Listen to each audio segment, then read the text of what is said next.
අදත් ඔයාලව ගොඩක් ආදරෙන් මගේ channel එකට පිළිගන්නවා. අද ඔන්න උඹලා කඩ වලින් රසම රස chili paste එකක් හදාගන්න තමයි හදන්නේ. හරිම ලේසියෙන් හදාගන්න පුළුවන් රෙසිපි එකක් තමයි මේක. මෙන්න මේ දේවල් තමයි මට මේ උඹලා කඩ chili paste එක හදාගන්න අවශ්‍ය වුණේ. අපි එහෙනම් දැන් chili paste එක හදන්න පටන් ගමු. මුලින්ම මම මේ වගේ භාජනයක් ලිපෙන් තියලා ඒකට තෙල් ටිකක් දාගත්තා. මම මුලින්ම භාජනෙට දාගන්නේ මේ ඉඟුරුයි සුදුලුණුයි ටික. මේ ඉඟුරුයි සුදුලුණුයි මම vegetable chop කරන එකකට දාලා තමයි කපාගෙන තියෙන්නේ. අපේ මේ chili paste එකට ඉඟුරුයි සුදුලුණුයි වැඩි වෙන තරමට ගොඩාක් රසයි. ඔන්න දැන් මම භාජනයට මේ ටික දාලා මේ වගේ ටිකක් කලවම් කරගන්නවා. ඉඟුරුයි සුදුලුණුයි ටික මේ වගේ තෙලේ ටිකක් කලවම් කරගත්තට පස්සේ මම දැන් මේකට ලුණු ටික තමයි එකතු කරගන්නේ. මම ලුණු ටිකත් vegetable chop කරන එකේ දාලා තමයි අරගත්තේ.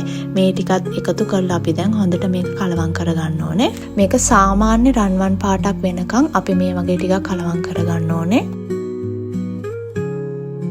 ඉඟුරුයි සුදුලුණුයි ලුණු ටිකයි මෙන්න මේ වගේ බැදීගෙන එද්දි මේකට දැන් එකතු කරගන්නවා කෑලි මිරිස් ටික.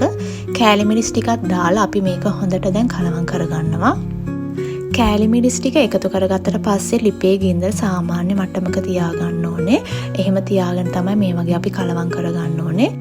මේ විදියට හොඳට කලවම් කරගත්තට පස්සේ මම ඒකට උඹල කඩ ටික දාලා මේ වගේ හොඳට කලවම් කරගන්නවා. මගේ උඹල කඩ ටිකක් ලොකු කෑලි තිබ්බ නිසා මම වංගිඩියෙන් ටිකක් කොටලා තමයි අරගත්තේ. අපි උඹල කඩ එකතු කරපු වෙලාවට ඔයාලට උඹල කඩ වෙනුවට කෝණුස්ස වගේ දේවලුත් එකතු කරගන්න පුළුවන්.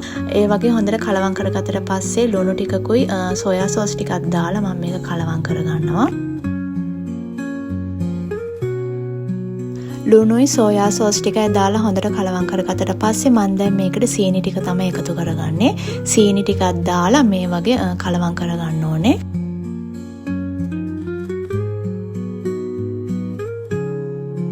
සීනි ටික දාලා ටිකක් වෙලා කලවම් කරගත්තට පස්සේ මම දැන් මේකට ටොමැටෝ සෝස් තමයි එකතු කරගන්නේ. තක්කාලි සෝස් ටික දාලා මේ වගේ හොඳට ආයෙමත් කලවම් කරගන්නවා.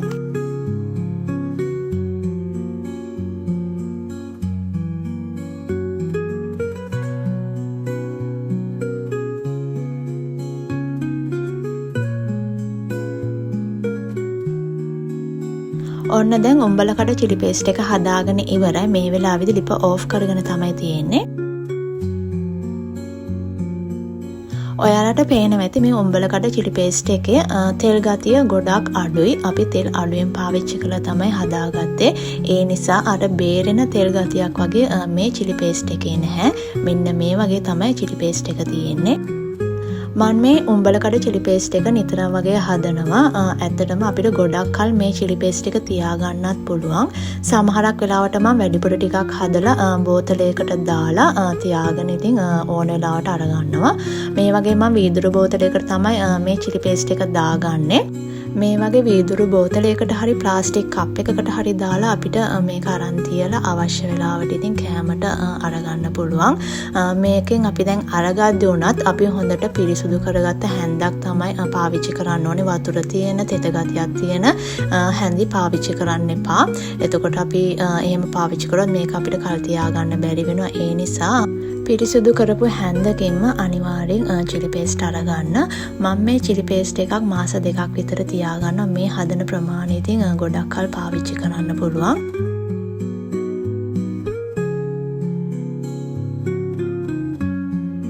ගොඩක් තෙල් ගතියක් නැතුව තෙල් ගතිය බේරෙන්නේ නැතුව හදාගත්ත රසම රස උඹල කඩ chili paste එක තමයි මේ තියෙන්නේ.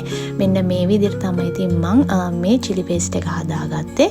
එහෙනම් තවත් ලස්සන වීඩියෝ එකකින් ඔයාලව හම්බ වෙන්න එන්නම්. එතකන් ඔයාලා හැමෝටම සුබ දවසක්.